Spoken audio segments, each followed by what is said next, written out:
the floor, we'd be on the same level. Really? He's taller than I am. He is. He's the tallest Gourley right now.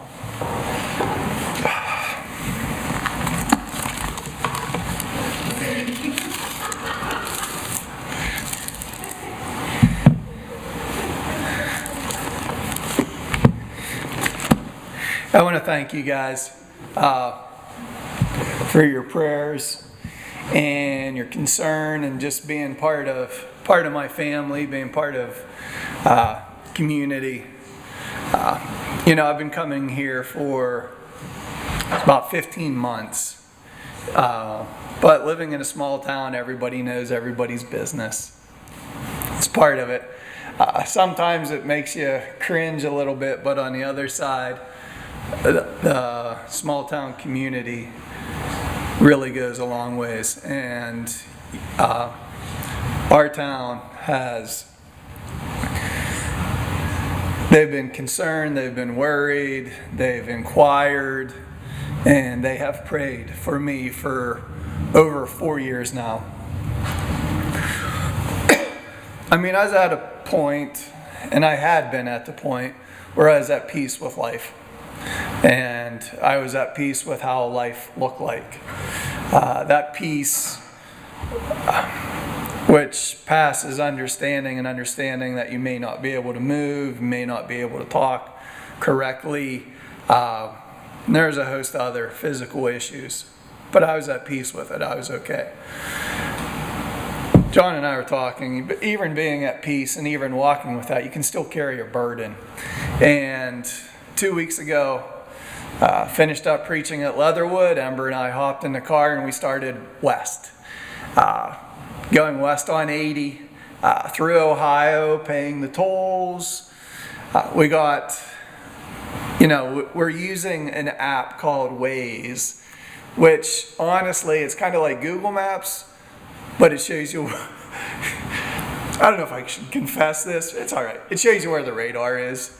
And the speaker today, he maybe has a heavy foot. Maybe has a bit of a lead foot. But I'll just say I was moving with traffic. But it was still nice to know where the police sat. So we're going across 80, and it has your destination in. And the destination is roughly 830 miles going west. And we're looking at the estimated time of arrival, and it's like 11 o'clock at night. And that gets us through Chicago. You're always weighing Chicago. Chicago is a mess. It doesn't seem to matter. You have family in Wisconsin, Chicago's a mess. And it's a mess that impacts, it seems, Illinois. And maybe spills over into Indiana a little bit. But we went in about 5 hours. I'm like, I'm done. We got to get a hotel. We got to stop. Our appointment's on Tuesday, so we stop, get to the hotel, and on Monday, we finish the drive. I got to put a plug in for Wisconsin and Minnesota. If you can get through Chicago and turn on 90 and start west out across that northern tier, we have a beautiful country. It's very familiar to Western PA. It's just on a bigger scale. And going from Wisconsin into Minnesota, we crossed what I thought was a lake. And I'm like, wow, this is really big. Well, we get to our hotel in Minnesota, check in. I'm like, I got to check out, see what lake this is. It was actually a river. It's the mighty Mississippi. It'd just been a long time, but it was so amazing, so beautiful to see. We get to Mayo, Mayo's where they've been quarterbacking my care out of for the past now 3 years. And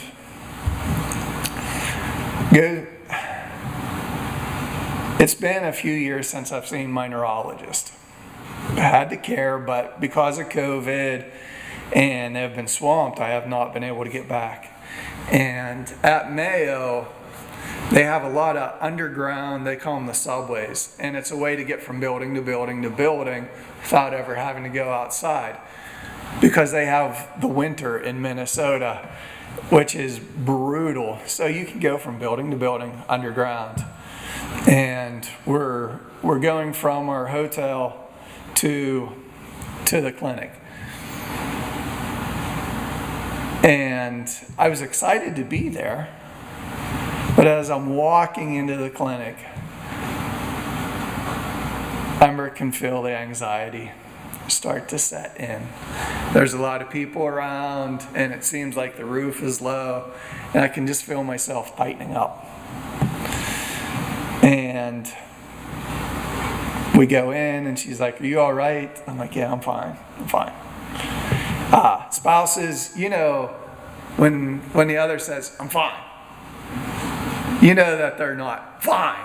You know that there's maybe a little tension there. Well, she knew I was dealing with some anxiety and some tension. She gives me that reassuring squeeze that everything's going to be all right. We go up the elevators, go to the desk, we check in. A few minutes later, because they're very prompt about time. A few minutes later, back to the room, and I'm kind of itchy, kind of a little nervous. And Dr. McKeon, he comes in, and he sits down with me. One of the things I like about the doctor is he treats you like you're his only patient, and there's no rush. And we start going through some base neurological testing. You know, I can do it almost in my sleep, almost with my eyes closed. And we talk about how treatment went. And he said, "Scott, your tests are fine." He goes, "You have responded better than any patient I've ever had. And there's no need for any more Rituxan." You know, you get a report like that, and it was like taking a backpack off. It's like taking a weight off that you didn't even know you were carrying, because you're okay with everything. But there's a part of you that learns to live with life. And it's a challenge. I know there was a difference. I mean, not just in my mood, not just in how I felt. You know, he blocked off 2 hours of time for my meeting. And at 40 minutes, he shook my hand and said, "This is amazing. I'll see you, you know, we'll do a video chat in a year. I'm here if you need me, but there's no need to keep going." Ember and I, the next morning, you know, it took us, you know, that 830 miles, 12 and a half hours, 2 days. The next morning, we hopped in the car, and I did something that I have not been able to do in a long, long time. We drove home from Mayo in a day. 6:30 in the morning, we rolled into our house at 7 o'clock at night. 3 stops, 830 miles. Ember drove a portion of it, but I was able to sit. I didn't cramp. My legs didn't seize up. My emotions were very stable. My energy was good. And I drove halfway across the country. Well, a third of the way across the country. I want to thank you guys for walking with me. I'm not even into the message yet, but it's important for you to know what your prayers do. It's important for you to know what it means to be part of community.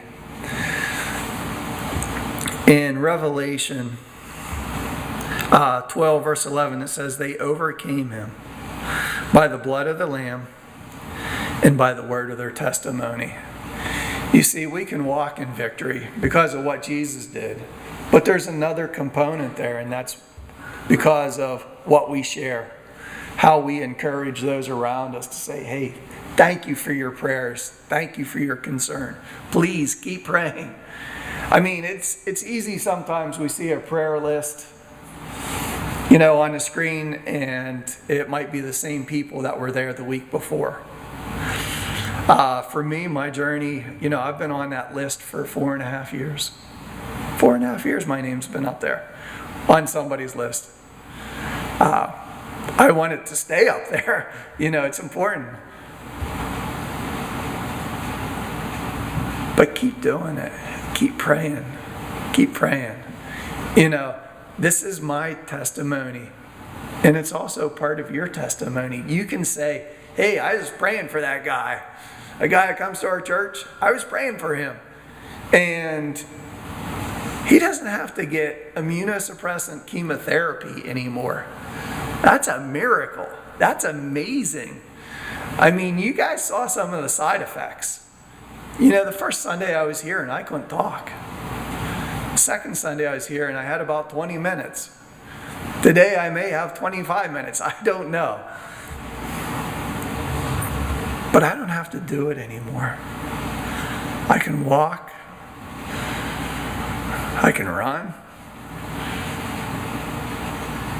I can live. And I appreciate it. I appreciate what God's doing. So that was just a little side note.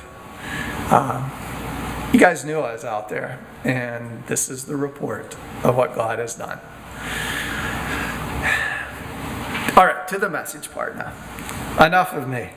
In 1917, there was a young baby boy born to an Italian family, and they gave him the name, he was the number 3rd child, gave him the name Louis. And at 2 years old, his family relocated to Southern California. And because of his heritage, as he grew up, as he got into school, he got beat up. So his dad taught him how to box for self-defense. Well, self-defense quickly became the tables turned, and this young man, in his own words, said he was giving everybody a whooping. He had been bullied, and now he was kind of becoming, the other way, is kind of becoming a little rambunctious. And so his older brother invited him out for track.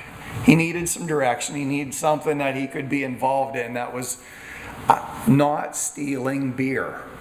He was kind of going down a rougher path, young guy.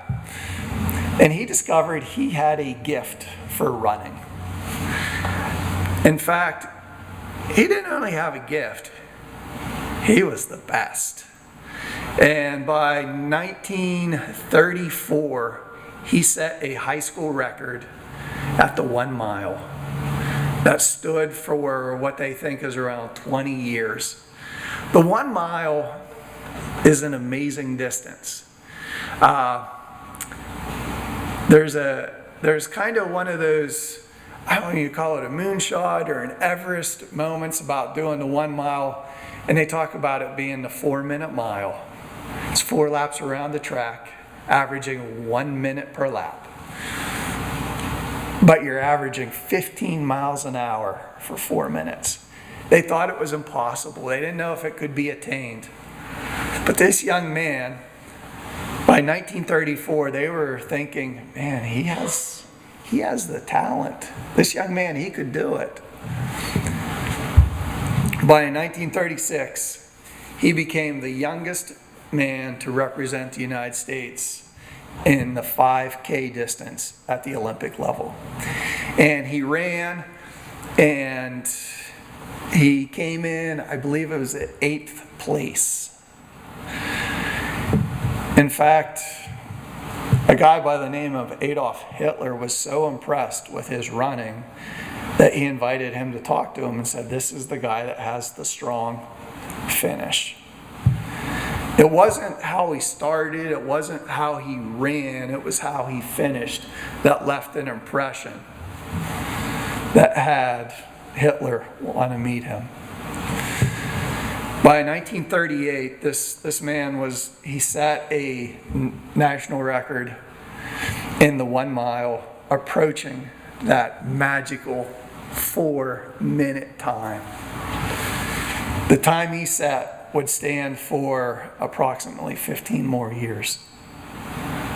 1938. 1940 rolls around. They are thinking, he's going to be the marquee runner for the United States of America in the 1940 Olympics. But World War II was happening, and the Olympics were canceled. 1941, he enlists into the Air Corps. And he serves in the Pacific. 1943, he's on a mission and his plane suffers mechanical failure and he can't make it back to base. He and 2 other men are the only survivors. And for the next 44 days, they are adrift in the Pacific Ocean. He lands on an island and is taken captive by the Japanese. He's taken to a prisoner of war camp. That is really not a prisoner of war camp, but it is. And for the next 2 years, he suffers greatly at the hands of a very sadistic captor. This guy's name is Louis Zamperini, and he was known, he had a reputation, and this captor really focused on him because of his Olympic achievements. And for 2 years, Louis Zamperini suffered. He was tortured, he was abused, and he suffered the horrors of imprisonment. 1945 rolls around and the camp is liberated. Louis Zamperini goes home. But the thing is, what he suffered went home with him. He got married, but he still was dealing with the trauma and the horrors of war in his captivity. Who was the nation's best hope of breaking the 4-minute mile. Who had a reputation of being, they called him the Torrance Tornado. Who represented us in the Olympics. Would never run again. 1945, he's home, he gets married, but for the next 4 years he lives with the anger and the nightmares of his imprisonment.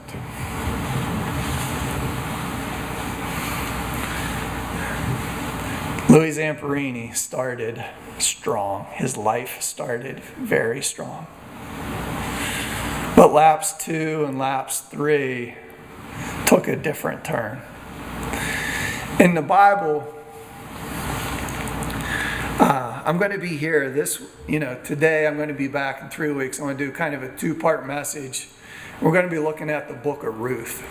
4 chapters, Old Testament, fits in right after Judges, and it's a sweet little book. The book of Ruth starts with a lady, her name's Naomi. And she's a wife, and she's a mother of 2 sons. And it said that there was a famine in the land, and she takes her family and she relocates to Moab. Her sons get married, but then tragedy happens, and her husband dies. And then further tragedy happens, and both her sons die. She is left with her 2 daughters-in-law. And that's kind of where I want to pick up. Ruth chapter 1.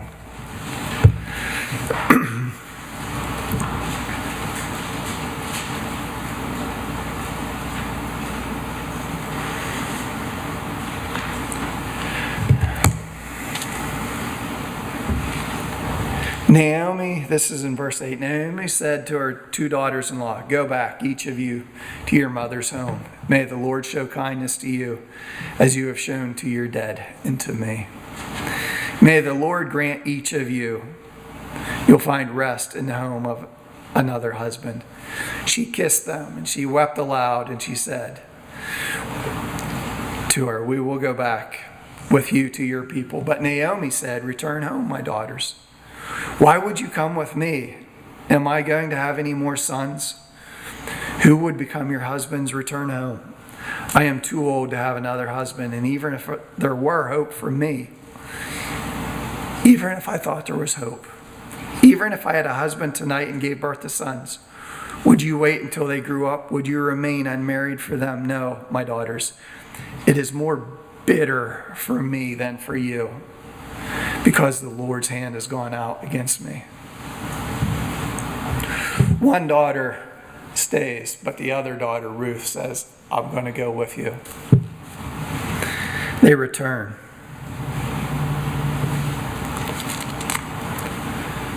Verse 19, so the two women went on until they came to Bethlehem. When they arrived in Bethlehem, the whole town was stirred because of them, and the woman exclaimed, can this be Naomi? Naomi replies, don't call me Naomi. Call me Mara, because the Almighty has made my life very bitter. I went away full, but the Lord has brought me back empty. Why call me Naomi? The Lord has afflicted me. The Lord, the Almighty, has brought misfortune upon me.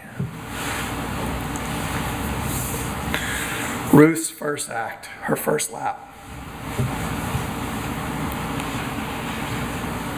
Life starts strong, but then tragedy happens. She goes home, and this is a very natural response. It's a very natural state. Maybe you have found yourself blaming God. The Lord has made my life very bitter. It's understandable. It's understandable to look at what Naomi's been through, the hardship, losing her family, to become bitter. And she was. I mean, when she goes back to her homeland, she's like, don't call me by my name. I am a bitter woman because of what the Lord has done. It's very understanding to be angry.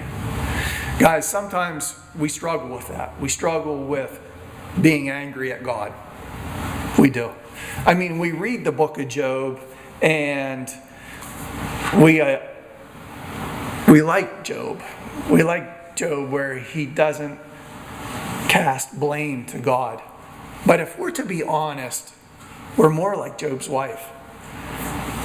When tragedy happens, man, it is so easy to blame God. It's a very natural reaction. Like Job's wife, curse God and die. It's how we respond. We don't know how to handle it. We don't know what to do. We might say, why God? Why is this? Why is this happening to me? And because of the tragedy, we become bitter, and that is our life, is that place of bitterness. First lap may have started strong, but Naomi's coming around, and she's like,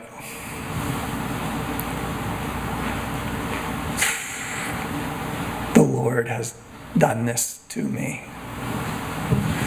See, with Louis Zamperini, his life started strong, but that next lap was brutal. His third lap, he comes home, and for 4 years, he deals with the nightmares and the anger, we would call it the PTSD, of what he experienced. He fell heavily into alcoholism. His wife stayed with him, but for 4 years, he was in a bad place. But that's not the end of the story.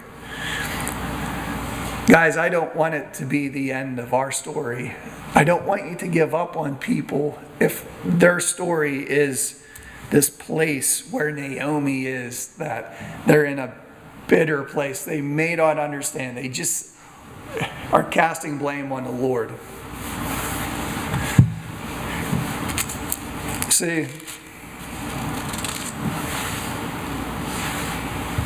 in 1949, there was a traveling evangelist. His name was the Reverend Billy Graham. Maybe one of the most famous preachers who have ever lived, who has impacted more people in our nation than maybe any other pastor, any other speaker, a true man of God. In 1949, he had a tent revival going on. Louis Zamperini's wife went to it, and she had her John 3:16 moment that night. She convinced her husband to go,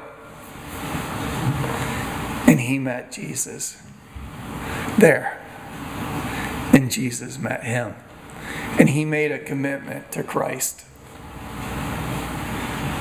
See, Louis didn't know, but he was starting his next lap. He still had a race to run.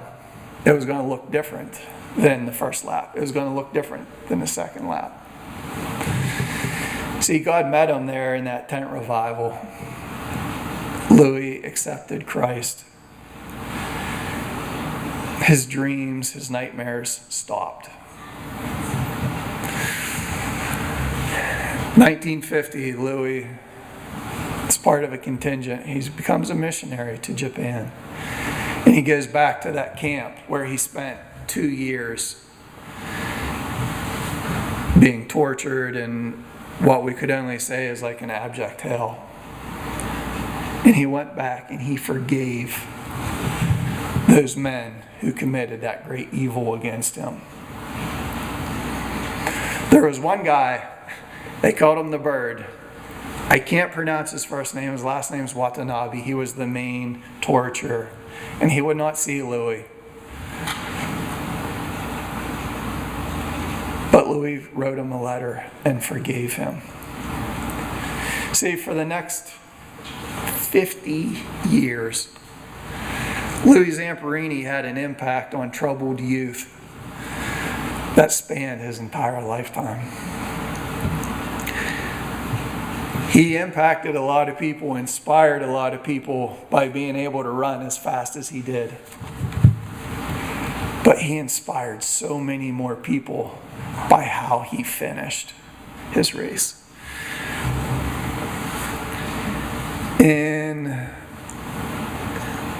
Is it the 84 or 88 Olympics?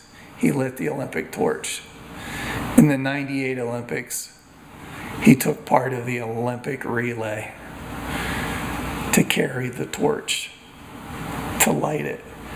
Amazing. See, what the devil had meant for evil, the Lord used for good. In Naomi's life, chapter 1 is not the end of Naomi's story. Because then there's chapter 2, there's chapter 3. Naomi's last lap reads a little like this.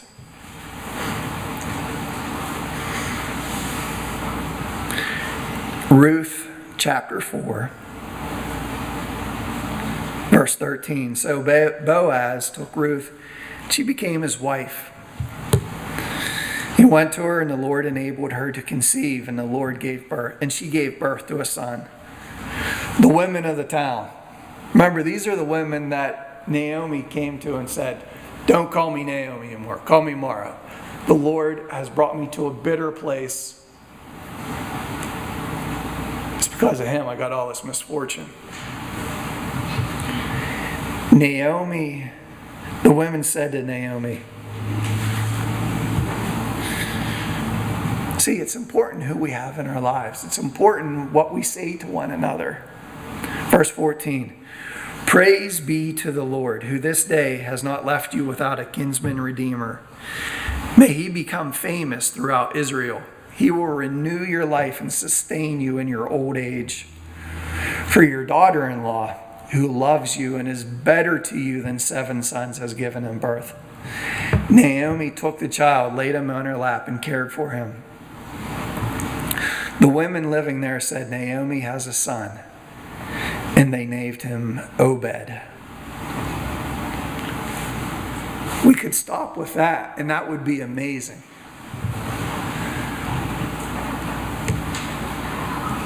But it's not the end. See, God is multi-generational, and what He works out in us impacts our children. And what He's working maybe into our children, our grandchildren get to see that. See, Obed's kind of a strange name, isn't it? Yeah, and who knows who Obed is? Does anybody know who Obed is? But Obed was the father of Jesse. All right, I maybe know who Jesse is. But Jesse was the father of one of the greatest kings in the Old Testament who ever was, King David. See, Naomi's story, even though the first lap we could look at it and say, man, she had it rough, we can understand where she was. She became the great-great-grandmother of King David, who Jesus Christ is in the lineage of. See, her fourth lap, man, I get chills when I think about it. It's encouragement for us that our first lap or our second lap may not look too good. But in a 1 mile race, there's 4 laps to go. Our fourth lap may impact the kids tomorrow and tomorrow's tomorrow. I want to encourage you to keep running the race that God has set before you. It's not over yet. So, I've really been on this kick thinking, see, Jesus met Louis Zamperini and redeemed a situation. The book of Ruth is a picture of how Jesus redeems us. And we know that truth, that Jesus redeems us. But how does it happen? What does it look like? What steps do we take? Well, all I got to say is come back in 3 weeks, because there's chapters 2 and chapters 3 that talks about how this happens. And I look forward to seeing you then. So, can we just close in prayer? Lord, I just give thanks that we're not running a 1-lap race. Lord, I just give thanks that you have laid out the path, the track before us. That even in times of tragedy, you are there. And even in times when we're angry, saying that we are bitter and you have caused our misfortune. Lord, that you are still at work. You still have a plan and a purpose for us. Lord, I give thanks for a good report. Lord, I give thanks for church family that has prayed for me and my family for the past 4.5 years. Lord, we lift up all the names that are on your prayer list, and we pray that you would continue to move in their houses and in their lives. Lord, I just ask that your peace would go with us this week, that your peace would rest on our homes, that you would be the glory of and the lifter of our heads. Lord, even on down days, that you would lift our heads and that you would lift our gaze up to you.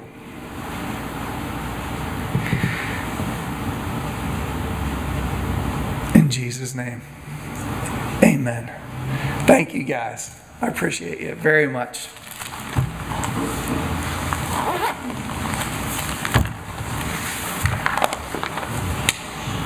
If you want to take your hymnals,